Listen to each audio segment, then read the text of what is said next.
పదవీ విరమణ పొందినటువంటి అర్చకులకు ₹1,00,000 పదవీ విరమణ నగదును 8 లక్షలకు పెంచడం ఎంతో గొప్ప విషయమని తెలంగాణ అర్చక సమైక్య జేఏసీ చైర్మన్ గంగు ఉపేందర్ శర్మ అన్నారు.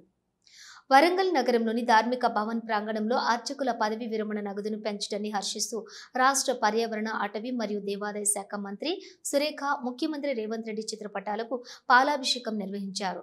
రాష్ట్ర ప్రభుత్వ నిర్ణయాలతో తెలంగాణ వ్యాప్తంగా ఉన్న 13,000 దేవాలయాలకు సంబంధించిన అర్చకులకు ఎంతో ఉపయోగపడుతుందని 1996వ సంవత్సరంలోని ఏర్పాటైన అర్చక సమైక్య ద్వారా అర్చకుల భవిష్యత్తుపై అనేక వినతి పత్రాలు సమర్పించామని, కానీ ఇప్పటి వరకు ఉమ్మడి రాష్ట్రంలో అది సాధ్యపడలేదు.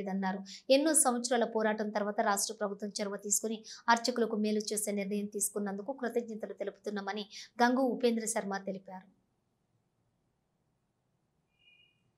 పరంగా వారు నెలకు ఈ రిటైర్మెంట్ అయినటువంటి అర్చకులకు 8 లక్షల రూపాయలు చేయడం జరిగింది. దానికి మేము అందరం కూడా హర్షం ప్రకటిస్తూ ప్రత్యేకంగా ఈరోజు రాష్ట్రంలో ఉన్నటువంటి 13,000 దేవాలయాల్లో ఈరోజు ప్రత్యేక పూజలు నిర్వర్తించి అన్ని ఆలయాల్లో ఆగమానుసారంగా అమ్మవారి ఆలయాల్లో కుంకుమార్చన, అదేవిధంగా సీతారామచంద్ర స్వామి దేవస్థానాల లోపల తులసి అర్చనలు, అందులో మంగళవారం ఈరోజు ఆంజనేయ స్వామికి ప్రత్యేక చందన పూజలు, అదేవిధంగా ఆకు పూజలు కూడా నిర్వర్తించడం, శివాలయాల్లో రుద్రాభిషేకాలు నిర్వర్తించడం జరిగింది.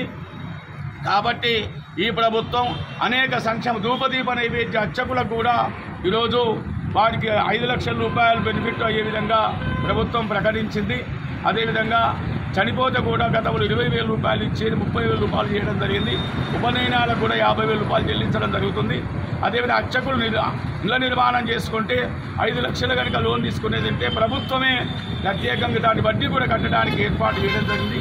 ఈ విధంగా అనేకమైన సంక్షేమ పథకాలు ఏర్పాటు చేసిన ముఖ్యమంత్రిగా మన కొండా సురేఖ గారు, అదేవిధంగా శైలజారామయ్య, దాని తర్వాత రెవెన్యూ సెక్రటరీ, ఎండోమెంట్ సెక్రటరీ గారు, కమిషనర్ వెంకట్రావు గారు ప్రత్యేకంగా సెక్రటరియట్లో సమావేశమై అర్చకులకు సంబంధించినటువంటి బ్రోచర్ను చట్టబద్ధంగా వారు విడుదల చేయడం జరిగింది. దాని సంతోషపరంగా మేమందరం కూడా రాష్ట్ర వ్యాప్తంగా కూడా అన్ని దేవాలయాల్లో పూజలు నిర్వర్తించి ఈరోజు దేవాలయ ధర్మాదాయ శాఖ వరంగల్ కార్యాలయం దగ్గర మేము ప్రత్యేకంగా వారి పాలాభిషేకము నిర్వర్తించడం మీ మిత్రుల ద్వారా సమాచారాన్ని అందు కూడా సమాజంలో ఉన్నటువంటి తెలంగాణ రాష్ట్రంలో అర్చకులందరూ కూడా ఇది గమనించి ఇవాళ రేపు ప్రత్యేక పూజలు కూడా నిర్వర్తించాలి, పాలాభిషేకాలు చేయాలని చెప్పేసి తెలంగాణ అర్చక సమాఖ్య, అర్చక ఉద్యోగ జేఏసీ అందరం కూడా కలిసి కార్యక్రమాలు నిర్వర్తిస్తున్నామని చెప్పి తెలియజేస్తూ ఉన్నాం.